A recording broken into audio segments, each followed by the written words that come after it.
story you are about to hear is true. Only the names have been changed to protect the innocent.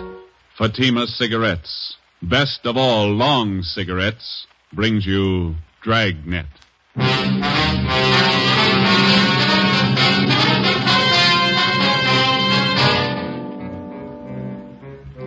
You're a detective sergeant. You're assigned to homicide detail.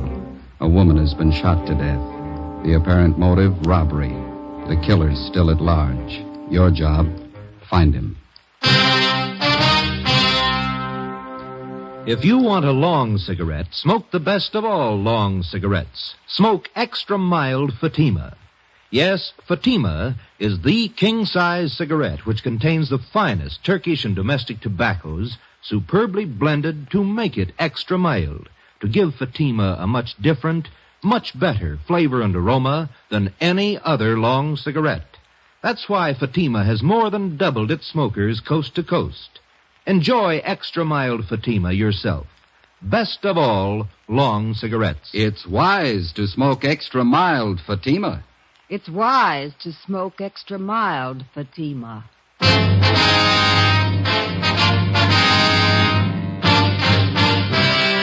Dragnet, the documented drama of an actual crime.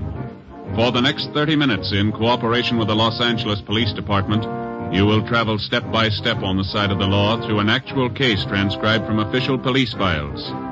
From beginning to end, from crime to punishment, Dragnet is the story of your police force in action. It was Friday, March 16th. It was damp in Los Angeles. We were working the night watch out of homicide. My partner's Ben Romero. The boss is Thad Brown, chief of detectives. My name's Friday. It was 11:45 p.m. when we got to where we'd parked our car. 2nd and Main. Couple of drops on the windshield. Yeah, I hope it holds off. I was thinking of going out to see the Cubs and Pirates play an exhibition game tomorrow. Guess maybe now I won't. You might be lucky. What's the weatherman say? I don't know. Get the radio on. It's a slow night. Yeah. Might not be tomorrow night. What? March 17th, isn't it? Oh, yeah. 62A, Collier Station. All units in vicinity of 102 South Virgil, 211 and shooting, code 3. It's a hot one. All units in vicinity Out of first, 102 please. South Virgil, 211 and shooting, code 3. Unit 13, take the call. Happy St. Patrick's Day. 11:58 p.m. We arrived at 102 South Virgil, the Bartlett Hotel, a 4-story building. Sergeant Scheimer met us in the lobby and informed us that the shooting took place at 11:40 p.m. in room 432, occupied by Mr. and Mrs. Theodore V. Benham. Mrs. Benham was the victim. We went up to the 4th floor where Officer McCready was stationed outside the room. Any witnesses? Only Benham says it was a thief. Did you talk to any of the people on this floor? None of them saw anything. They're all in their rooms. Any other way out of here? That stairway in the rear leads to the roof. I took a look. Nothing up there. Mm-hmm. Where's Benham? Across the hall, lying down. Cox is with him. Okay, let's look at the body. We went into the room, a dreary place with a single light hanging from the center of the ceiling. The carpet was faded and worn in spots. On the north side were a closet and a bathroom. Against the east wall was a dresser. Across the room was a double bed, and at the foot of the bed, a window looking out over the roofs of adjoining buildings and the marquee of a movie house down the street. A steamer trunk was in the corner, and a straight-back chair was next to the door. The mirror of the dresser was smashed, and on the dresser, a Gideon Bible. On the bed was the body of a woman sprawled face down. There were several splotches of blood on her coat. In the chair was a .32-20 revolver, which McCready said belonged to Benham, the husband of the murdered woman. We asked McCready to put in a call to the crime lab, and we went across the hall to question Benham. This is an awful shock. I'm not feeling well. I'm under doctor's care. Hemophilia. It's an awful shock. Sit down, please. Yes. I don't know what it'll do to me. I should be in a sanitarium right now. We'll see you're taken care of. Lincoln Sanitarium in Eagle Rock. Could you tell us what happened tonight? Why, yes. My wife and I went out to the Sycamore Cafe over in Alvarado. What time was that? Oh, about 9:30. We had a couple of drinks and something to eat. Listened to a piano player, then came home. I unlocked the door, and Elizabeth went in first, went over to the dresser. I just walked over to her when a man stepped out of the closet in back of us. He had a gun. Mm-hmm. Can you describe him? I don't know. Did you see his face? No. He had a blue bandana over his face, and he had a cap on, a blue and white check. Did you notice his clothes? No, I didn't. Anything else? He seemed very nervous, and he wasn't holding the gun still. My wife was opening her purse, and I said, well, I haven't got very much, but I'll give you what we have. Then he fired and hit Elizabeth. I pulled my gun from my overcoat and started shooting. Are you in the habit of carrying a gun? No, I'd noticed suspicious-looking men follow me lately, so I bought one. Is this the gun here? Yes. Then what happened? Well, I fired all the bullets. I don't know how I missed. The room was small. He kept moving around all the time. Mm-hmm. But I guess I did miss.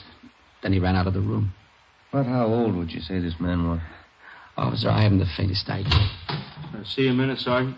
Sure. We'll be back, Mr. Benham. This has been an awful shock to me. Wonder how his wife felt. McCready told us that Sergeant Scheimer had found a woman in the Nevada Hotel next door who might know something. He went next door and questioned Mrs. Caroline Cromwell, a resident of the hotel. She occupied room 415 on the top floor. She told us that about 20 seconds after she heard the shots, she looked out the door of her room and saw a man come down the back stairs, which leads to the roof of the hotel, and enter room 402. She'd seen the man several times and was positive of her identification. Sergeant Scheimer said the man was registered as Jack Morrison, who went to room 402. Try it again. Who's that? Police officers. What do you want? I'd like to ask a couple of questions. I was going to bed. We'd like to talk to you. Won't take very long. All right. What do you want to know? How long you been in your room? About 10 minutes. What? Where were you? To the movie? Which one? Right down the street. Why are you asking me all these questions? You been drinking? A little. Not much. Mind if we look around a little? I was out all the time. I didn't know nothing about a shooting. And you won't mind if we look around. You won't find nothing here. These all the clothes you've got? Yeah? Is this your coat? Yeah. Yeah. Mm-hmm. You wearing this tonight, were you? No. It's the only coat in the closet. What'd you do with the coat you were wearing? Guess I was wearing that one. Did you spill it? What? A bottle of whiskey? It broke. How? How do I know? Got a hole here in the sleeve. What'd you do with the broken bottle? Threw it away. Where? I don't know. On the street. Joe, I found something. A shirt. Stuck down between the wall and the bathtub. Looks like blood on it. Is this yours? Where's the shirt you wore tonight? Take off your pajama top. Why? Take it off. All right. But I didn't have nothing to do with that shooting next door. What happened to your arm? Guy shot at me. Who? I don't know. I bought a bottle and had a couple of drinks and went to the movie for a little while. Would you mind moving away from the bed, please? No. Thank you. I came out of the movie because I was getting dizzy, and I went up on the roof here to get some air. While I was standing there, a guy ran across the roof and shot at me. What'd the man look like? I don't know. He came from the roof of the hotel next door and ran into this place. How big was he? It was dark. I couldn't see. What'd you do? Well, after I was sure he was gone, I came down. I was going to have my arm fixed in the morning. Better get your clothes on. Why? Well, you got a pretty bad arm. You better have it fixed up. We'll take you to George Street Receiving Hospital. It's all right. I don't have to go there. Find anything, Ben? No. You got a clean shirt? No. Well, you better wear your pajama top then. Oh, here's something. What did you say your name is? Jack Morris? Here's a card I found in the closet. It says, Tommy Kane, report for work, Joe's Cafe, 8 o'clock, March 1st. Who's Tommy Kane? That's me. Where are you from? Elgin, Illinois. How old are you? I'm 22. Why'd you leave Elgin? No work. I've been bumming around. You ever been arrested? I was picked up on a vague charge a month ago. Here? Yeah. I don't know why you guys are bothering with me. When somebody gets shot, we bother. 1:30 a.m. We took Kane to Georgia Street Receiving Hospital, where they found that a muscle in his upper right arm had been severed and the right side of his chest was bruised. Before taking him to Ward 1300 General Hospital for further treatment, we took him back to the roof of the Nevada Hotel. Still trying to rain. Yeah. Well, where were you standing when you got shot at, Kane? Right over there. I was leaning against the bricks. Where'd the man come from? Out of that door in the other roof? Roof of the Bartlett Hotel? Yeah. Was he running when he shot at you? Yeah, he was. Where'd he run? Right across here where we are. Then he went through this door here into the Nevada Hotel. Did you notice anything unusual about him? Well, his face was covered with a handkerchief, and he wore a checkered cap. Thought you said before it was too dark. Well, I could see that. I mean, I could see that. I couldn't see his face. And you were standing over there by the parapet? Yeah. About here? Yeah, that's it. Mm-hmm. All right, let's get over the roof of the Bartlett. It's a little high. Can I help you over? No. Come on, Ben.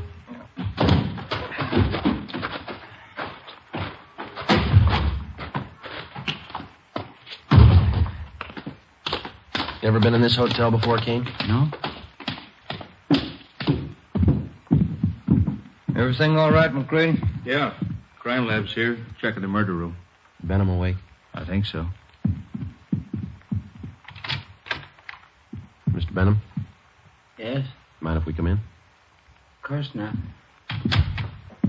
You ever seen this man before? Let me see. Can you stand over there in the light? My eyes aren't as good as they used to be. Okay. Move over there. How's that? That's better. This the man who shot your wife? No, that's not the man. We left instructions for another car to take Theodore Benham to the Lincoln Sanitarium in Eagle Rock. We took Kane to Ward 1300 General Hospital. 2:42 a.m. We arrived back at the Bartlett Hotel, where police chemist Ray Pinker had finished his examination. 3 slugs, .38 caliber, and 5 slugs, .32-20, were found in the mattress and the walls, all on the same side of the room. On the floor of the room were found a piece of white cloth and some brown threads. Ray Pinker returned to the crime lab while Ben and I made a search of both hotels, the incinerators, the alley, and all likely places for the missing .38. It was not found. 3:48 a.m. Ben went to the record bureau to check on any possible criminal record Kane might have had. I went to the crime lab to see what Ray Pinker had found. Nothing on this one. Must have been a clean miss. And nothing on these 4 32-20s. Mm-hmm. Where'd you find those? Dug the .38 out of the window frame. 32-20s are in the south and east walls. How about the others here? Well, on these 2 .38 slugs, I found minute portions of threads. They compare with the dress and coat worn of the deceased. Mm-hmm. Hi. Hey, Ben. I checked Kane's record. He told the truth. Nothing more than a vague charge, huh? No. How's this coming? There's threads on 2 of the .38 slugs. And on one of the 32-20s. Same kind of threads? Yeah, the same kind. 32-20, that's the gun Benham used. Yeah. Did you check the cloth yet? I will right now. Benham must have been shooting an awful while. Where'd you find that 32-20 slug, Ray? On the floor near the bed. Nothing on any of the other 32-20s. No. Yeah, this piece of cloth matches the shirt. How about the coat and those threads? Got only a couple of threads that might match. Let me have the coat. Here you are. We better have Benham take another look at Kane, huh? Yeah, I guess so. I could use a cup of coffee. How about you? As soon as we get finished. How about it, Ray? I've got to make it.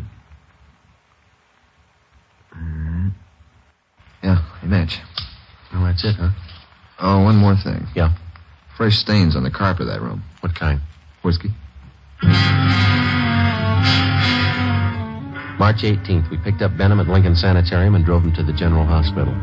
3 times he asked us to stop someplace so he could have a drink. We told him he'd have to wait. We arrived at Ward 1300 at 1:40 p.m., and Kane was brought out. Take a good look, Mr. Benham. No, that isn't the man. I'm sure of it. All right, Kane, tie this handkerchief over your face. No, this way. That's right. I'll put on this cap. Okay, now stand over there, please. Now, a little further. That's good. All right, Mr. Benham? You know, his eyes and forehead look a little familiar, but I don't know. Well, my nerves are all shot. I can't be positive. I'm a sick man. All right, Kane. Wish I could help you, boys. So do we. Come along, please. You don't have to take me back to the sanitarium. Just take me to a streetcar. I'll make it all right. We'll take you. Sergeant, Yeah, can I see you a minute? sure. Yeah? Did you notice anything when you first brought Kane out of the ward? No. You must have been closing the door. Yeah, I was. And that man, Benham, he winked at him.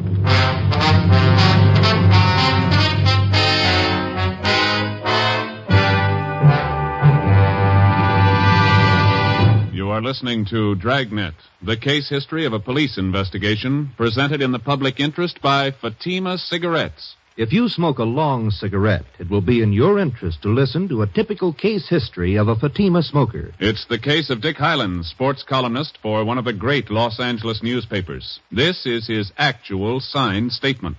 Do I smoke a lot when I'm reporting a close ball game? You bet I do. Do I still enjoy smoking when the game's over? Right again. Because I smoke a mild cigarette, Fatima.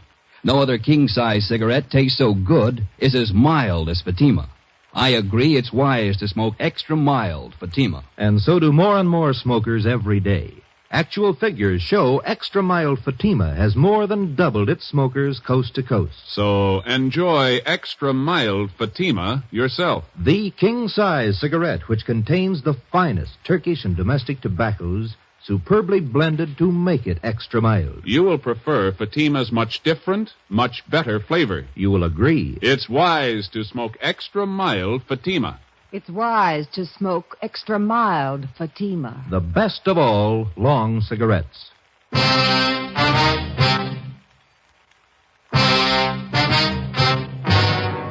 We took Benham back to his sanitarium. On the way, he asked if he could be excused from testifying at the inquest and preliminary hearing. We told him it couldn't be done. 7 p.m. Ben and I returned to the general hospital and took Kane into a small room adjoining the prison ward. After 3 hours of interrogation, he stuck to his story. Cigarette, Kane? Thanks. How's the arm? All right. Hurts a little now. When you guys going home? When we get a straight story. I've been telling you all I know. Yeah, you've been telling us the same story for 2 days, but it doesn't hold water. What do you mean? How do you account for the fact that parts of your clothing were found in that room?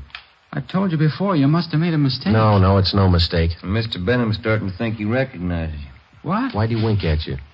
He didn't wink at me. We got somebody here who saw him. And he seems to think whoever did the shooting didn't take the gun with him. When we drove him back to the sanitarium, he asked us if we found it yet. He thinks we will. How long has Benham lived in L.A.? A long time. How long?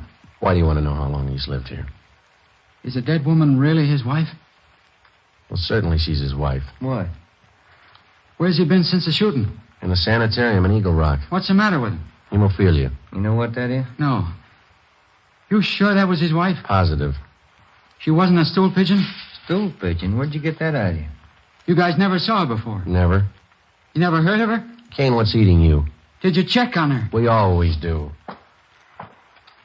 You don't make mistakes on anything like that, do you? Not off. Look, she was a pretty nice woman from all we could find out. Happily married for 30 years. Something's wrong. What, Kane? What's wrong? Hold that up. Yeah? Yeah. What'd Benham say about me? We told you. He says you look a little bit like the man. Did you say anything else? He winked at you, Kane. Why? She wasn't a bad-looking woman. Wasn't she, Kane? All right, now how about it? You guys swear that was his wife? Yeah. Okay, I'll tell you where the 38 is. Where? The mattress on the roof of the Nevada Hotel. Benham cut a hole in it that day. He told me to hide the gun there after the shooting. All right, let's have a look. I don't want anybody to know I'm telling you this. Why? Benham's a real smart guy. He's got a gang. He's in on it as much as I am. Yeah? He double-crossed me. He tried to kill me. I'm going to jail. He's going with me. Maybe he will.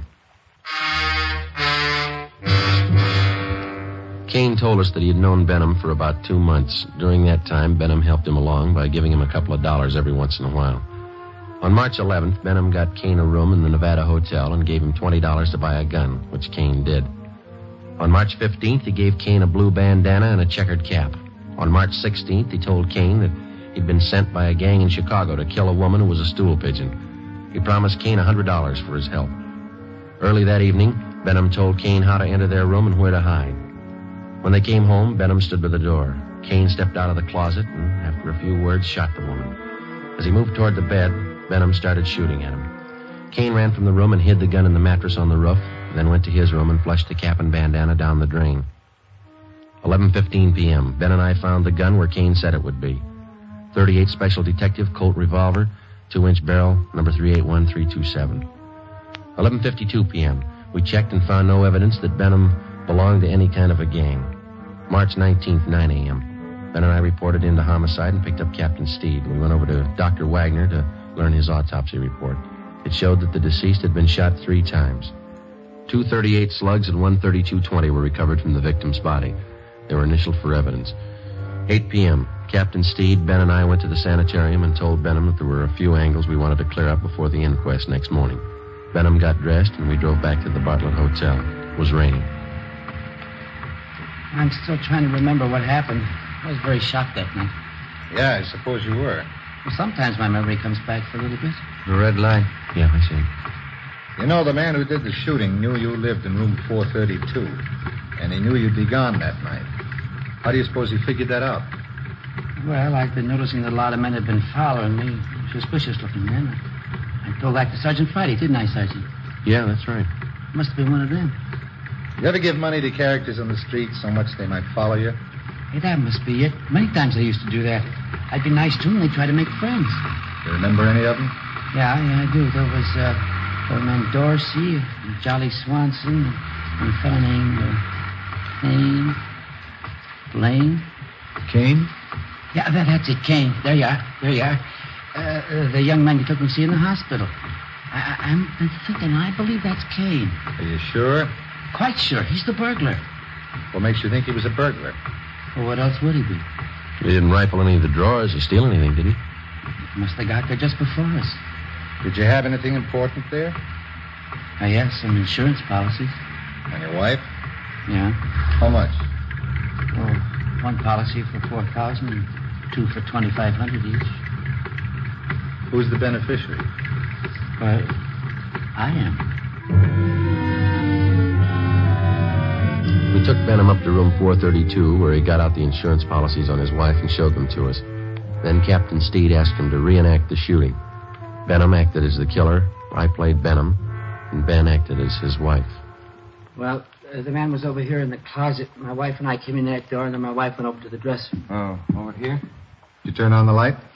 Oh, yeah, and then I closed the door and went over behind her. Like this? Oh, she was closer to the bed. Here? Yeah. Were you standing next to her? Yeah. Did you start to take off your coat? Well, I was just going to when this man stepped out of this closet here. How far? Oh, here. Yeah, right here. And then what? Well, he held the gun in his hand and asked how much money we had. Elizabeth said we didn't have much. From here? Yeah, but she turned around. Like this? Yeah, that's it. What happened then? Well, then I said I haven't got very much, but I'll give you what we have, and started shooting. Yeah, but you said before that your wife started looking in her purse. Yeah, that's it. She did. I forgot. And that made him think she was going after a gun. How do you know? Well, I suppose that's what he thought. He shot, and Elizabeth fell on the bed. I pulled out my gun and started shooting, and the man ran out the door, and that's all. That's exactly what happened, huh? Just as I remember it. Will it help you? Not very much. What's the matter? Well, if you were standing where I am, there'd be bullet holes on that side of the room there, wouldn't it? They're all on this side. I see. I got it. Come with me. Where are you going? On the roof. What for? I want to show you something. It's raining. There are 2 umbrellas in the closet. I'll get them. Why do you want to go up there?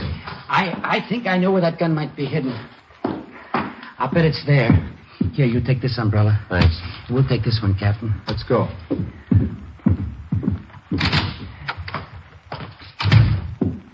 I'll bet it's up there. We'll find him.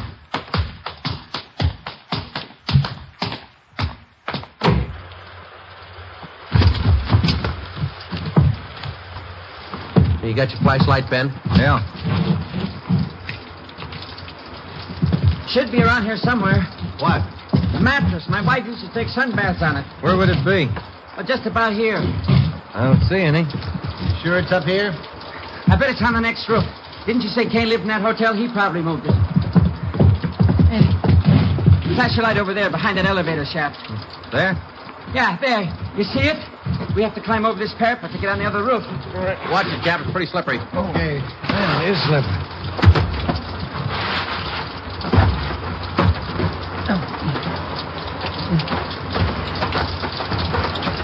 This mattress here? That's it. Take a look, Joe. Right. No, nothing here. Did you look all around there? Did you look in the corners? No. Well, that'd be a good place to hide a gun, don't you think? Here, let me see. Might be a hole cut in one of them. No. Maybe the other corner. No. Or maybe this one. Yeah. You see, the mattress has been cut. No. No, it's got to be here. Where is it?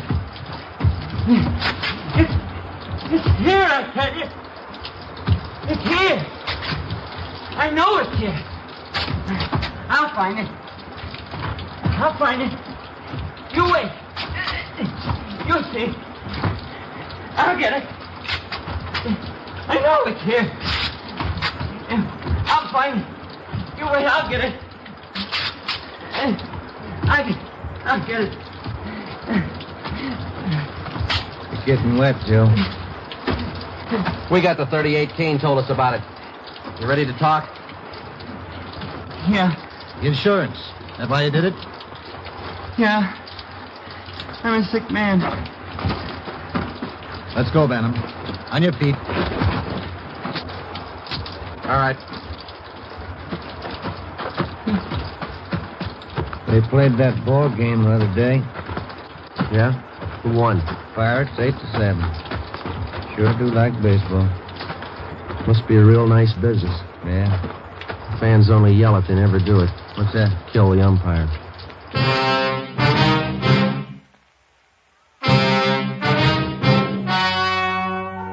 The story you have just heard was true. Only the names were changed to protect the innocent. On July 2nd, trial was held in Superior Court, Department 89, City and County of Los Angeles, State of California. In a moment, the results of that trial. It's amazing how many long cigarette smokers are changing to extra mild Fatima. Here is the actual report. From coast to coast, extra mild Fatima has more than doubled its smokers. Yes, more and more smokers every day are discovering that Fatima is the king-size cigarette that is extra mild. Extra mild because it contains the finest Turkish and domestic tobaccos superbly blended to make it extra mild, to give it a much different, much better flavor and aroma. Enjoy extra mild Fatima yourself. Best of all long cigarettes. It's wise to smoke extra mild Fatima. It's wise to smoke extra mild Fatima.